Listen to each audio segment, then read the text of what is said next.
အခုမိုးရဒီမှာလေမမဘာတွေတိုင်ပတ်လဲ uniform မချောက်လို့လေ uniform ဝတ်မလာရင် fine ကြီးဆောင်ပါတယ် အဝေးစားတွေမချောက်တာတိုက်ပတ်တယ် အခုလိုမျိုးတွေမဖြစ်ရလေအောင်ဇူးသုံးနေတဲ့အဝတ်ချောက်ကန်ဆက်လေးကိုတုံးကြည့်ဖို့လိုမယ်နော်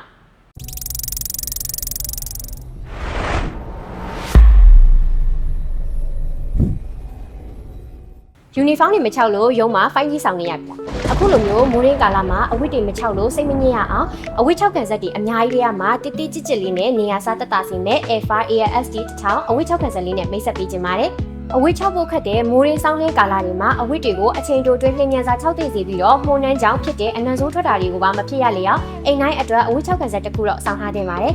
FIASD 1000ကအရေးသွေးကောင်းမွန်တဲ့အဆင့်မြင့်အပူပေးကိရိယာများကိုအသုံးပြုထားပြီးတော့အဝတ်ချောက်ခံဖို့အတွက်မိနစ်60ရာနဲ့360ထိတိုင်မှာတတ်မှတ်ပြီးအချောက်ခံနိုင်ပါတယ်။ Drying capacity ကလည်း 4kg ဖြစ်လို့အဝတ်8ထည်ကနေ10ထည်အထိတစ်ပြိုင်နက်တည်းအချောက်ခံလို့ရပါတယ်။အဝတ်ထည်တွေကိုအချောက်ခံရင်မှုေးနေစေဖို့အတွက်အမွှေးစီထည့်လို့ရတဲ့ figure box လေးလည်းပါပါသေးရဲ့ရှင်။တိတိကျကျလေးနဲ့အလူမီနီယံဘော်ဒီကြောင့်တန်ကြေးတက်မှာကိုစိတ်ပူစရာမလိုတဲ့အပြင်အကျန်းခံအစွန်းတင်းခံတဲ့မိုးကာသားကိုအသုံးပြုပေးထားပါတယ်။တေဆောင်ရအဆင်ပြေပြီးတော့ဖြိုရတက်ရလည်းလွယ်ကူစေပါတယ်။အဝတ်ချောက်ခံဆက်လေးကိုအသုံးပြုမယ်ဆိုရင်တတိထားမယ့်အချက်ကတော့ရေဆက်လက်ကျနေတဲ့အဝတ်ထည်တွေကိုထည့်ပြီးတော့အချောက်ခံလို့မရပါဘူးเนาะဒီ FIASD 1000ကတော့ Renny 3နှစ်တောင်ပါတာဆိုတော့စိတ်ချလက်ချလေးအသုံးပြုလို့ရပါတယ်ရှင်အခုလိုမိုးရင်းကာလမှာအဝတ်စားတွေမချောက်လို့စိတ်ပူစရာမလိုရအောင်စက်မှုပိုင်း IT and Electronic မှာအခုပဲအဝတ်ချောက်ခံဆက်တွေလာဝယ်လို့ရပြီเนาะ